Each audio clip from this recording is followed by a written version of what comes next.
Hello दोस्तों, आप लोगों का स्वागत है हमारे यूट्यूब चैनल युवा विद्यार्थी संघ नंबर 1 चैनल पर। हम लोग देखने वाले हैं आज के इस वीडियो में कक्षा 6 गृह शिल्प यूपी बोर्ड का पार्ट 6। जो पार्ट है 6, उस पार्ट का नाम है प्राथमिक चिकित्सा। तो इसका हम लोग देखने वाले हैं आज अभ्यास प्रश्न। तो आइए पहला देखते हैं। प्रश्न दिया है वास्तुनिष्ठ प्रश्न। तो इसका पहला है रिक्त स्थानों की पूर्ति करिए। तो इसका ही हम लोग क नंबर देखेंगे। इलेक्ट्रॉल का प्रयोग खाली स्थान से बचाव हेतु किया जाता है।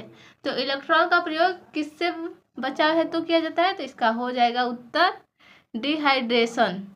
डिहाइड्रेशन। अगला है ख नंबर, थकावट व बेहोशी आने पर खाली स्थान दिया जाता है। तो जब थकावट और बेहोशी आता है तो क्या दिया जाता है? तो ग्लूकोज। तो इसमें भरा जाएगा ग्लूकोज। अगला प्रश्न है ग नंबर, डॉक्टर के आने से पहले खाली स्थान दिया जाता है। तो क्या दिया जाता है? तो प्राथमिक उपचार। जो हम अपने से जो उपचार करते हैं घरेलू, उसे प्राथमिक उपचार कहते हैं। तो डॉक्टर के आने से पहले प्राथमिक उपचार दिया जाता है। अगला प्रश्न देखेंगे। अगला प्रश्न है 2 नंबर, सही या गलत का चिन्ह लगाइए। तो इसका क नंबर है, घाव को खरोंचना या खुजलाना नहीं चाहिए। तो ये जो है तो ये सही हो जाए, क्योंकि हमें जो कहीं भी घाव हुआ रहता है तो उसे कभी खरोंचना या नाखून से खुजलाना नहीं चाहिए, नहीं तो इन्फेक्शन हो जाता है। तो इसलिए यह सही है। अगला है ख नंबर, बिच्छू के पूंछ में वक्राकार डंक होता है। तो ये भी सही है, क्योंकि बिच्छू के पूंछ में वक्राकार डंक होता है। ग नंबर प्रश्न देखेंगे, सड़क पर केले का छिलका फेंक देना चाहिए। तो ये गलत है, क्योंकि हम लोग सड़क पर केले का छिलका फेंक देंगे तो उस पर किसी का पैर चला जाएगा, नहीं देख पाएगा वो इंसान, तो गिर भी सकता है और दूसरे चोट भी लग सकती है। इसलिए हमने सड़क पर केले का छिलका खाकर नहीं फेंकना चाहिए। तो ये गलत है। अगला घ नंबर है, मधुमक्खी के काटने से शरीर पर चकत्ते पड़ जाते हैं। तो ये भी सही है। जब मधुमक्खी कहीं भी काट देती है तो वहाँ पर फूल जाता है, चकत्ता जैसा हो जाता है। तो इसलिए ये सही है। प्रश्न नंबर 2 है अति लघु उत्तरीय प्रश्न। तो इसका प्रश्न नंबर क है, पागल कुत्ते के काटने से कौन सा रोग होता है? तो इसका उत्तर हो जाएगा हाइड्रोफोबिया। जब पागल कुत्ता किसी को काट देता है तो उसे जो रोग होता है वो है हाइड्रोफोबिया। अगला है प्रश्न नंबर ख, डॉक्टर के आने से पहले दिया जाने वाला उपचार क्या कहलाता है? तो इसका हम लोग उत्तर देखेंगे। डॉक्टर के आने से पहले दिया जाने वाला उपचार प्राथमिक उपचार कहलाता है। ये अभी हम लोग ने ऊपर भी देखा है कि डॉक्टर के आने से पहले हमें कौन सा उपचार करना चाहिए? तो प्राथमिक उपचार। तो डॉक्टर के आने से पहले दिए जाने वाला उपचार प्राथमिक उपचार कहलाता है।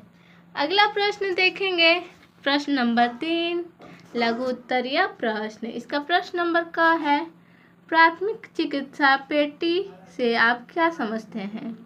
जो प्राथमिक चिकित्सा पेटी है उससे आप क्या समझते हैं, उसके बारे में बताना है। तो इसका हम लोग उत्तर में देखेंगे हम लोग क्या समझते हैं। तो आइए देखते हैं। प्राथमिक उपचार के दौरान उपयोग में आने वाली वस्तुओं को जिस बॉक्स में रखा जाता है उसे प्राथमिक चिकित्सा पेटी कहा जाता है, जिसका उपयोग कर पीड़ित व्यक्तियों को तत्काल आने वाली परेशानियों से बचाया जा सकता है। जो प्राथमिक चिकित्सा पेटी होती है तो वो किसे कहते हैं? जिसमें हम लोग घर इमरजेंसी के लिए जो घर पे रखे रहते हैं दवा या कुछ भी, जिस बॉक्स में, उसे ही प्राथमिक चिकित्सा पेटी कहते हैं। तो अगला प्रश्न देखेंगे, प्रश्न नंबर ख। तो आइए देखते हैं प्रश्न नंबर ख में क्या क्वेश्चन है। तो प्रश्न नंबर ख में क्वेश्चन है, बिच्छू के डंक मारने पर 2 प्राथमिक उपचार लिखिए। तो बिच्छू के काटने पर, डंक मारने पर या काटने पर हमें 2 उपचार लिखना है, वो भी प्राथमिक उपचार। तो लिखेंगे उत्तर में, काटने वाले स्थान से थोड़ा ऊपर कसकर पट्टी बांध देनी चाहिए, जिससे विष पूरे शरीर में न फैले। कटे स्थान पर बर्फ रखने से भी दर्द का अनुभव कम होता है। प्राथमिक उपचार के बाद तुरंत डॉक्टर के पास जाना चाहिए। जो काटने वाला स्थान है, जहाँ बिच्छू काटता है उस स्थान के ऊपर थोड़ा सा जहाँ काटा है उससे थोड़ा ऊपर, बस वहाँ पर पट्टी बांध देना चाहिए, वो भी टाइट, जिससे विष पूरे शरीर में न फैले।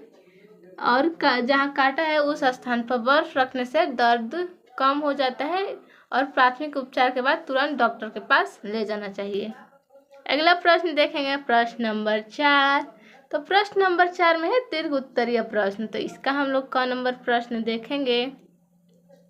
प्रश्न नंबर क में दिया है, मधुमक्खी के काटने पर क्या लक्षण होते हैं तथा उसका उपचार क्या है। तो इसमें लक्षण और उपचार दोनों बताना है। तो इसका उत्तर देखेंगे।